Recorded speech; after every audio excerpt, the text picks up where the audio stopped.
Zimbabwe's former vice president is due to return home to be sworn in as president after the resignation of Robert Mugabe.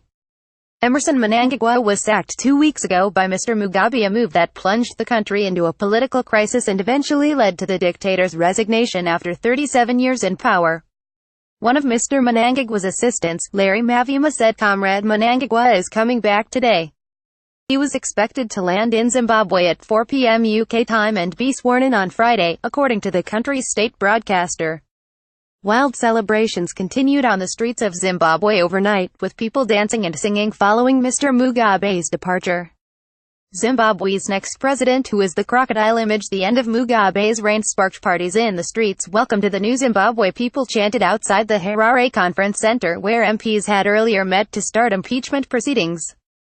"This is the best day of my life," said one man, as people celebrated on cars and crowded round tanks to shake hands with the soldiers lauded for their role in getting rid of the reviled leader.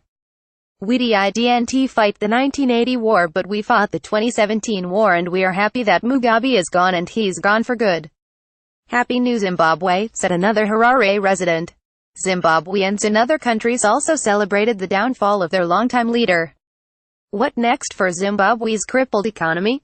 Image Zimbabweans living in Johannesburg, South Africa, also celebrated. A crowd gathered outside the country's embassy in London, with people jumping up and down, waving flags and talking of national joy and a new hope. Zimbabweans living in South Africa took to the streets of Johannesburg, and some were pictured burning shirts of the ruling ZANU-PF party. Mr Mugabe announced his resignation with immediate effect on Tuesday afternoon. The 93-year-old said he had chosen to step down to ensure a smooth, peaceful and non-violent transfer of power, and that he had made the decision voluntarily. "I have beaten Christ," Mugabe in his own words video. "I nearly collapsed through excitement." The African Union also welcomed the decision, saying the people had expressed their will for a peaceful transfer of power. Commission chairperson Musa Faki Mohammed said he welcomed the decision by President Robert Mugabe to step down from his position as head of state following a lifetime of service to the Zimbabwean nation. U.S. Secretary of State Rex Tillerson said Zimbabwe had an extraordinary opportunity to set itself on a new path, while British PM Theresa May said it could forge a new path free of the oppression that characterized Mugabe's rule. China, which became a major political and economic partner of Mr Mugabe's regime as it was shunned by the West, said it respected his decision and would continue to be a friend of both the former president and Zimbabwe. Mr Mnangagwa told Newsday, "I want to congratulate the people of Zimbabwe on reaching this historic moment.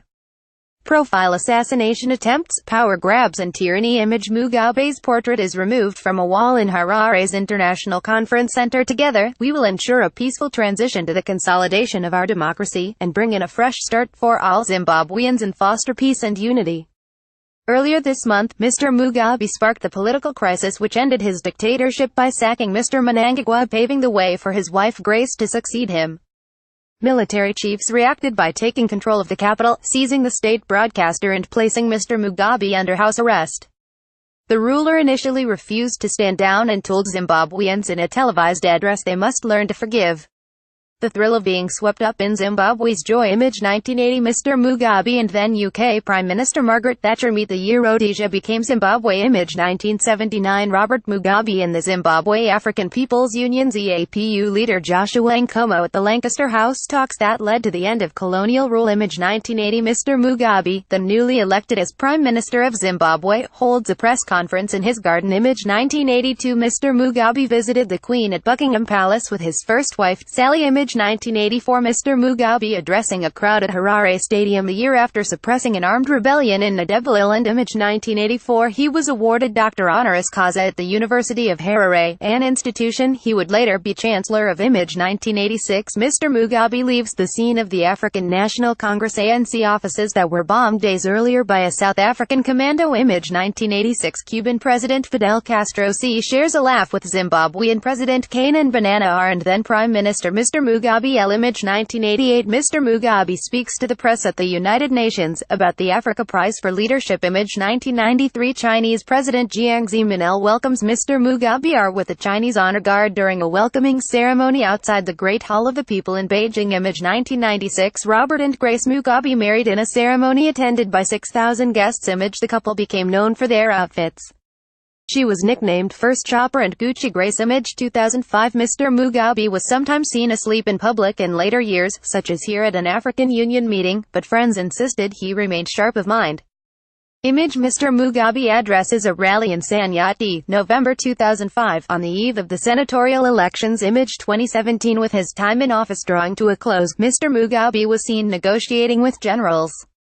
Pick Herald newspaper, but he was forced to face impeachment proceedings amid claims he allowed his wife to usurp constitutional power and had been seen sleeping in cabinet and international meetings, bringing horror and shame to Zimbabweans. It is not clear what Robert and Grace Mugabe will do now. Mr Mugabe had ruled Zimbabwe since 1980, and his departure leaves the Queen as the world's oldest head of state. Under his presidency, the southern African country's economy collapsed and unemployment rose to more than 90%. The 93-year-old has been accused of a range of human rights abuses, including denying food aid to areas supporting the opposition.